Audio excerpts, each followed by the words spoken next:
Tonight, we are going to follow a queen across 1,000 miles of desert.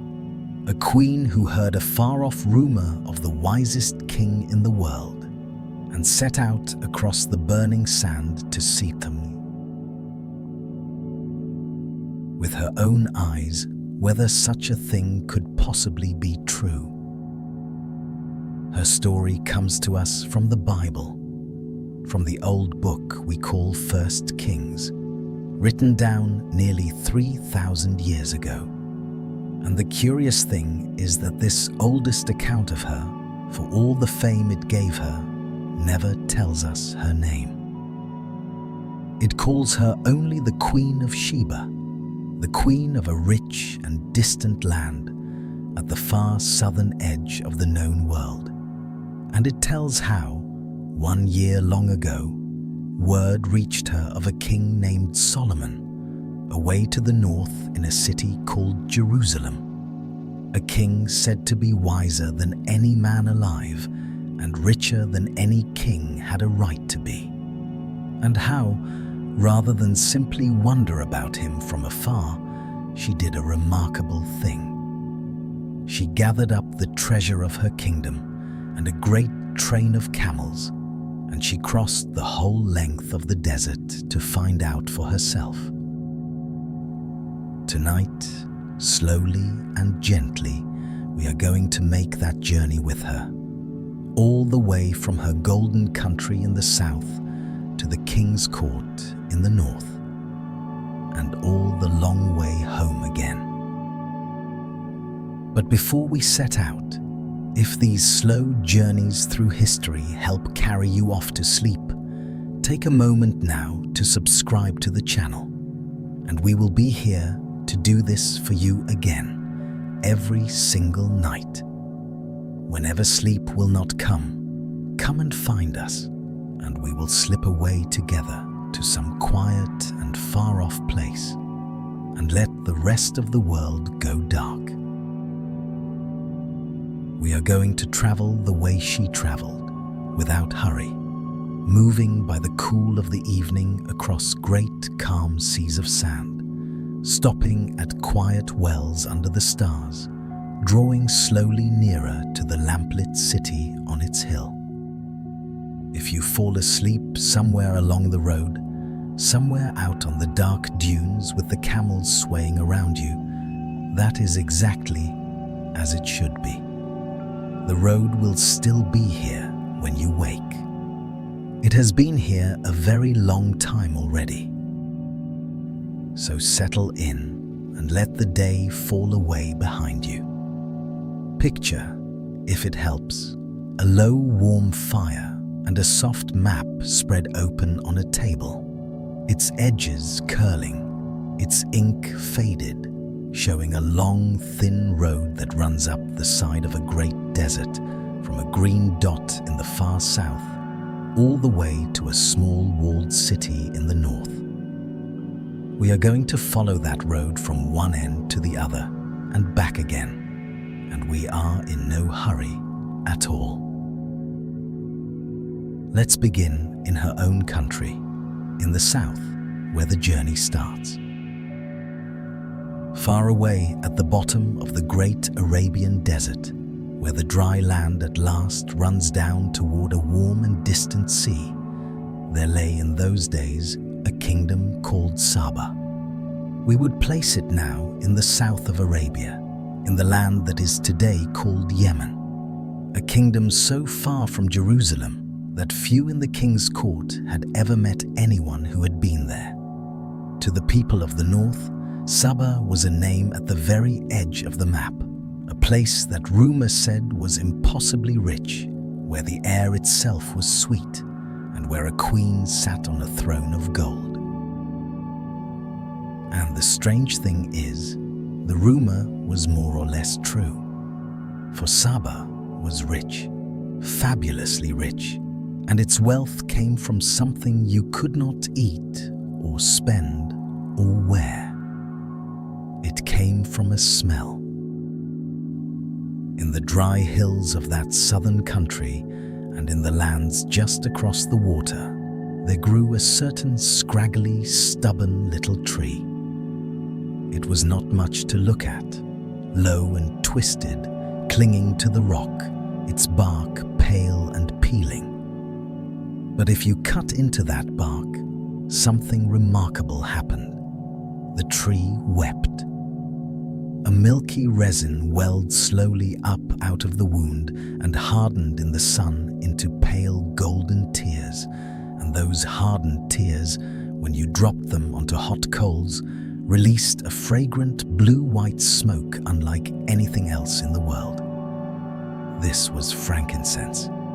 And a little farther off grew another such tree that gave a darker, richer resin called myrrh. And in the ancient world, that sweet smoke was treasured above almost anything. Burned in every temple, in every palace, at every great occasion, from Egypt to Babylon to the far cities of the north. It was worth, weight for weight, as much as gold, and nearly all of it, in all the world, came from the kingdom of Saba. So Saba grew wealthy, the way a country grows wealthy when it alone owns something the whole world wants. Long lines of camels set out from its hills, season after season, loaded with sacks of pale resin and dark resin, with gold, with precious stones, and made the immense slow journey north up the desert to sell their fragrant cargo in the markets of distant kings.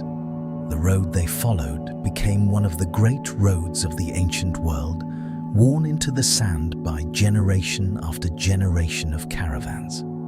A road of incense, running up the whole length of Arabia. And at the southern end of that road, where it all began, sat the Queen of Sheba, in a land of walled oasis towns and palm-shaded water channels, mistress of the sweetest trade on earth. It was into that prosperous southern court, carried perhaps by her own returning merchants, that the rumor of Solomon first came. The old account puts it very simply and very beautifully. When the Queen of Sheba heard of the fame of Solomon, it says, she came to prove him with hard questions. She had heard of the fame of Solomon. Picture how news like that would travel in those days, not in an instant, the way it does now, but slowly, passed from mouth to mouth up the long trade road, growing as it came. A trader returning from the north would speak of a king up in Jerusalem unlike any other, of a young king who, offered anything in the world by his God, had asked not for riches or long life or victory over his enemies, but only for wisdom, for an understanding heart, to tell right from wrong and to govern his people well. And of how that wisdom had made him famous in every surrounding land, how people came from far away simply to bring him their hardest questions and their most tangled disputes, and went away amazed at his answers. And the traders spoke too of his wealth, of a court so full of gold that silver was hardly counted as anything at all, and of a temple he had built for his God, lined with cedar and overlaid with gold, where sweet smoke rose continually from the altar. A king who valued wisdom above gold, and yet had gold beyond measure. To a queen at the other end of the world, mistress of a great kingdom herself, that was a story worth crossing a desert to test, for she did not simply believe it. That is the lovely thing about her, in the oldest telling. She did not take the rumor on faith. She decided to go and see, to put this famous king to the proof herself, with hard questions of her own, the riddles and difficult matters that a clever ruler keeps for measuring the cleverness of others. We are not told what those questions were. The old account keeps that secret. It never records a single one of them. We know only that she gathered them up, all her hardest and deepest questions, and made ready for the longest journey of her life. And then she prepared her caravan. Imagine the gathering of it in the courtyards of that southern city. The old words again are simple and grand. She came with a very great train, with camels that bear spices and very much gold and precious stones. A very great train. Not a small party slipping quietly north, but a slow river of camels, hundreds of them perhaps, kneeling in the dust to be loaded. Sacks of frankincense and myrrh from her own hills, the finest in the world, more than the northern king would ever have seen at once.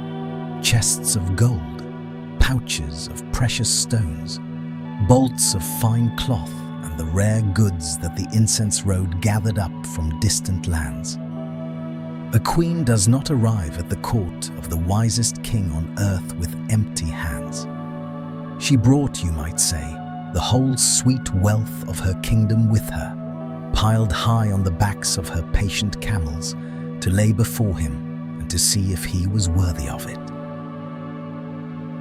And when all was ready, in the cool of some long ago evening, the great caravan moved out of the city gate and turned its face to the north toward the desert and the long road and the king at the end of it. Now the journey begins in earnest, and it is a long one. Let us slow down and travel it with her, for this is the heart of our story tonight, the road itself, the great quiet crossing. It was well over 1,000 miles from her country to his. By the slow pace of a loaded caravan, the journey could take 2 months or longer, week after week after week of patient travel up the side of the world. And the way of it in that hot land was to rest in the worst of the day's heat and to travel in the cool, in the soft hours of the early morning and on into the gentle dark of the night. So picture her caravan not under a hammering noon sun, but moving through the blue cool of evening and the deep cool of night, which is how most of that great journey would truly have passed. Imagine it. The sun is down. The fierce heat of the day has lifted and drifted away, and a great soothing coolness has come over the desert. The sky is an immense deep indigo, darkening to black, and across it the stars are coming out in their thousands, more than you ever see from any city, scattered thick and bright from one horizon to the other. And beneath that enormous sky, the caravan moves, a long line of camels, dark and unhurried, their soft, wide feet making almost no sound on the sand, swaying gently as they walk, the way a boat sways on a slow sea. The creak of leather and wooden saddle frames, the low murmur of a driver to his animals, the faint, endless whisper of the sand, and all around, the desert, vast and pale and calm under the starlight, the dunes rolling away soft as sleep in every direction. And there is a scent on the cool night air, faint but always there, that no other caravan in the world would carry quite so richly. The warm, sweet smell of frankincense and myrrh, breathing up out of the loaded packs as the camels walk. The Queen of Sheba travels in a moving cloud of the very fragrance that made her rich, the smell of temples and of holy days, drifting along with her through the dark. She would have ridden, most likely, in a litter, a covered seat slung between two camels, or borne by servants, curtained against the dust and the night wind, swaying softly with the slow rhythm of the road. Picture her there, in the warm dark behind the curtains, half lying among cushions, rocking gently, hour after hour, while the stars wheel slowly overhead and the desert slides quietly past. There is nothing to do on such a journey but rest and think and watch the night go by. Whole days of it, whole weeks. The mind grows quiet on a journey like that. The hurry of ordinary life falls away mile by mile, until there is only the sway of the camel, the soft dark, the stars, and somewhere far ahead, still many nights away, the king and his questions. And then, deep in the night, when the animals have walked far enough, the caravan would come at last to a well.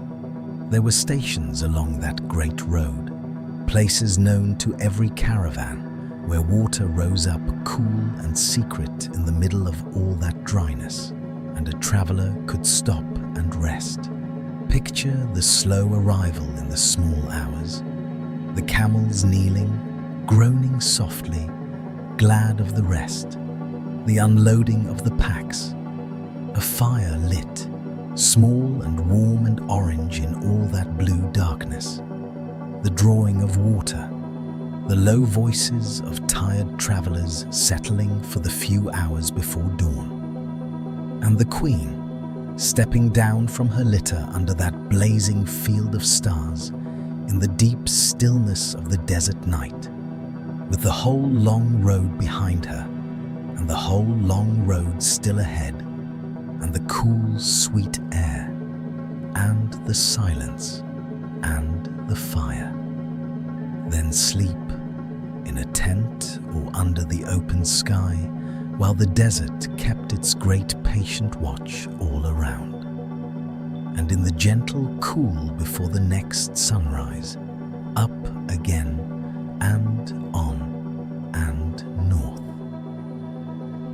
Night after night after night, the journey went on like that. The land changing slowly around her, red sand giving way to grey gravel and bare stone hills, oasis towns rising green and walled out of the waste and then falling away behind, other caravans passing in the dawn with a lifted hand and a soft word. Slowly, slowly, over the long weeks, the famous king drew nearer. And at last, after more than 1,000 miles, after 2 months and more of that swaying starlit road, the Queen of Sheba came up into the hills of the north, into a greener and stonier country, and saw before her, at last, on its high ridge in the evening light, the city of the King, Jerusalem. Let us draw near to it slowly with her. It was not a vast city by the measure of the great old capitals of the world.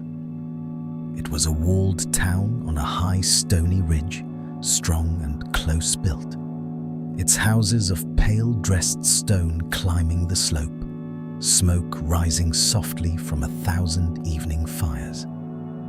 But at the northern, highest end of it, set apart and raised up on a broad platform of stone, there stood the thing the whole journey had been pointing toward, the thing that gleamed even from a distance in the last of the light, the temple, and beside it the king's own palace, the famous house that Solomon had built.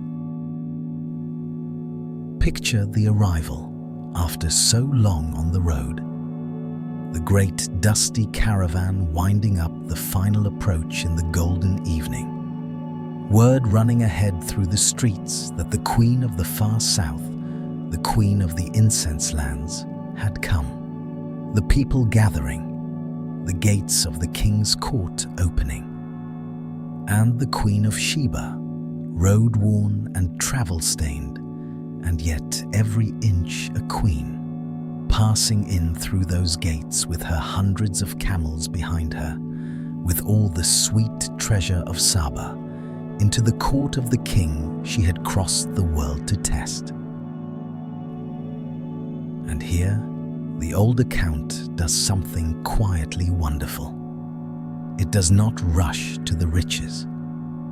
It tells us, first, that she came to Solomon and communed with him of all that was in her heart, all that was in her heart, everything she had carried, mile after mile, through all those long nights, all her hard questions, all her deep matters, the riddles she had saved up and turned over in the dark for 2 months of travel. She brought them out at last and laid them before him, one after another, in the lamplight of his hall. And he answered them, every one. There is a single line about it, and it is one of the most satisfying lines in the whole old story. Solomon told her all her questions. There was not anything hid from the king which he told her not. Nothing was too hard for him. Whatever she asked, however deep, however cleverly knotted, he understood it and unraveled it, and gave it gently back to her, made clear. The wisest mind in her kingdom had not been able to stump the king. The fame had not been a lie.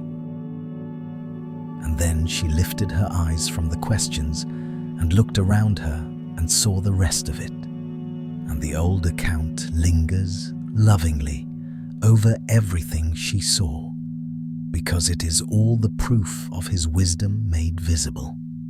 She saw the house that he had built, the cedar and the carved stone and the gold. She saw the food laid out upon his table, the abundance of it. She saw the order of his court, the seating of his servants, each in his proper place, the attendance of his ministers in their fine clothing, his cupbearers, and the way he went up by his own ascent into the house of the Lord, the temple, where the sweet frankincense smoke, perhaps from her own southern hills, rose up continually into the dark above the altar. She saw a whole kingdom running in calm and beautiful order, gold and cedar and quiet ceremony, wisdom turned into a way of life. And the old words say simply that when she had seen it all, there was no more spirit in her. There was no more spirit in her. She was, we would say now, overwhelmed. Whatever she had braced herself to find, the truth of it took her breath clean away. And out of that astonishment, she spoke, and her words have come all the way down to us across nearly 3,000 years. It was a true report, she said, that I heard in mine own land of thy acts and of thy wisdom. Howbeit I believed not the words until I came, and mine eyes had seen it. I had heard, she is saying, but I did not truly believe. How could I? And now I have come, and I have seen, and behold, she says, the half was not told me. The half was not told me. All those rumors that had crossed the desert to her court, all the traders' tales of the wise and golden king, every one of them had fallen short. The reality was twice as great as the story. There are few finer things one ruler ever said to another. She had crossed 1,000 miles braced to be disappointed, ready to catch him out. and instead she stood there and told him with open wonder that the truth was greater than anything she had been told. Then came the giving of the gifts, the laying down of all that she had carried so far. She gave the king 120 talents of gold, an immense weight of it, more than most kingdoms saw in a lifetime, and precious stones and spices. And of the spices, the old account makes a special, almost astonished note. There came no more such abundance of spices as these which the Queen of Sheba gave to King Solomon. Never again, it says, in all the years of that court, did so great a quantity of sweet frankincense and myrrh come into Jerusalem at once, as the Queen of the incense lands poured out before him that day. She had brought the very best of her kingdom, the sweetest wealth in the world, and given it freely. And the king, in his turn, gave her gifts of his own royal bounty, and more than that, he gave her all her desire, whatsoever she asked. Whatever she wished for, all his rich kingdom was hers. Two of the greatest rulers in the world, meeting once at the far end of a long road, and finding in each other not a rival, but a wonder. Now, here we should pause gently and be honest with you, the way this channel always tries to be. Because the Queen of Sheba is one of the most famous figures in the whole ancient world, and over the long centuries, many stories have grown up around her, far more than the old account itself ever told. In the ages after, people who loved her story could not leave it so simple, and so they added to it. Some later tellings gave her a name, and you may have heard one of them.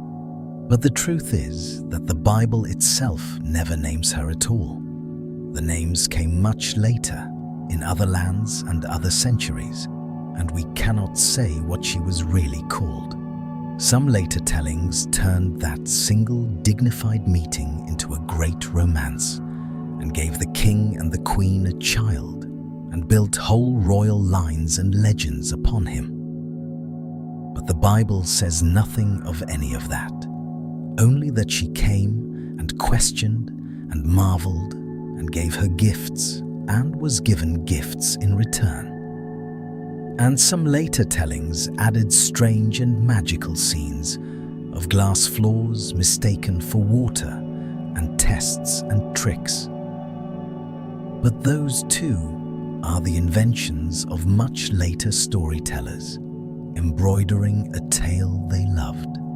We can set all of that gently to one side tonight. The oldest story is simpler and somehow grander for being simple.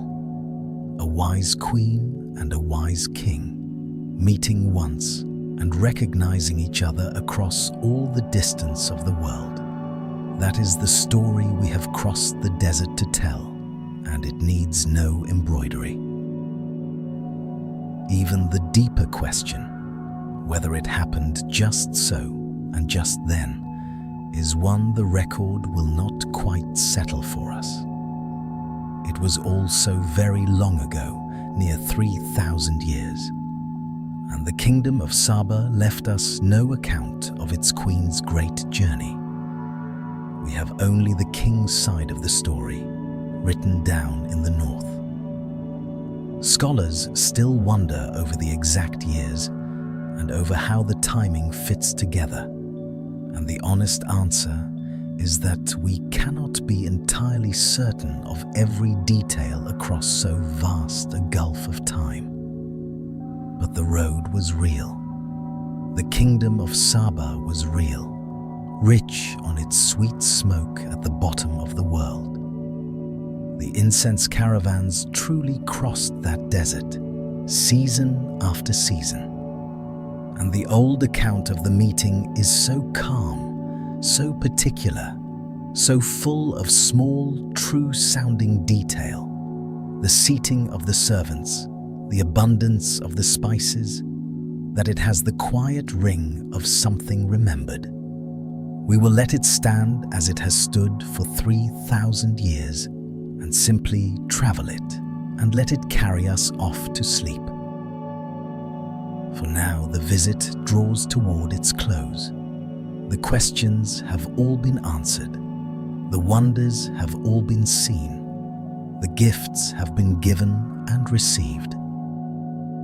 And the time comes, as it always does, for the long road home.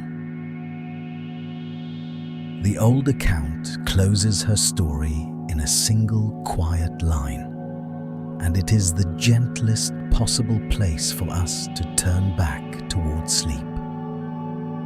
And King Solomon gave unto the Queen of Sheba all her desire, whatsoever she asked, it says. So she turned and went to her own country, she and her servants. So she turned and went to her own country. After all of it, the 1,000 miles, the hard questions, the breathless wonder, the gold poured out and the gifts received, she simply turned with her servants and set her face once more to the south and began the long, long journey home. And that is where we will leave her tonight, and where we will let ourselves drift off, not in the bright golden court, but back out on the quiet road, going home. Picture the great caravan filing back out through the city gate, down off the King's High Ridge, and out once more into the wide and patient desert. The same swaying camels, the same soft, wide feet on the sand, the same enormous sky filling slowly with stars as the evening comes on. Only now the packs ride a little differently, the heavy gold and the sweet incense given away, and in their place, the king's own gifts and something else, something you cannot load onto a camel. The memory of all that she had seen carried home in a quiet and astonished heart. Imagine her in her litter again, rocking gently through the warm dark, retracing all those long miles in reverse, well after well, dune after dune, night after starlit night, drawing slowly nearer to her own green country at the bottom of the world. There is no hurry now. There is nothing left to prove, no question left to ask. There is only the long, sweet road, and the swaying of the camels, and the stars, and the deep quiet of the desert at night, and a queen going home satisfied, turning over in her mind, again and again, the wonder of what she had found. The half was not told me. She would carry that all the way home. So let yourself sway with that caravan now, out under the desert stars, and let yourself grow heavy and slow. The journey is nearly done. We have crossed the whole length of the desert tonight, and arrived, and seen the golden court, and heard the hard questions answered one by one, and watched the wisest queen in the south stand speechless before the wisest king in the north. And now we are simply going home, the long, gentle way by night, across the cool and endless sand. There is nothing more to look for tonight, and nowhere left to hurry to.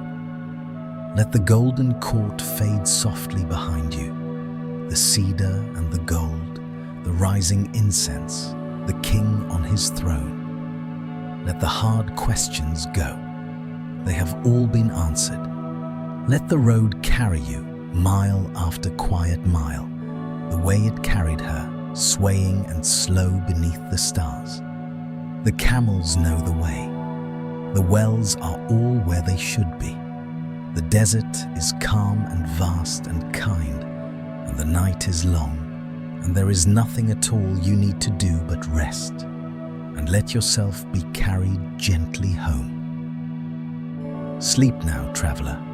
The road will keep, and the stars will keep their watch, and the long, sweet way home will still be here, unrolling softly into the dark for as long as you need it. Sleep well.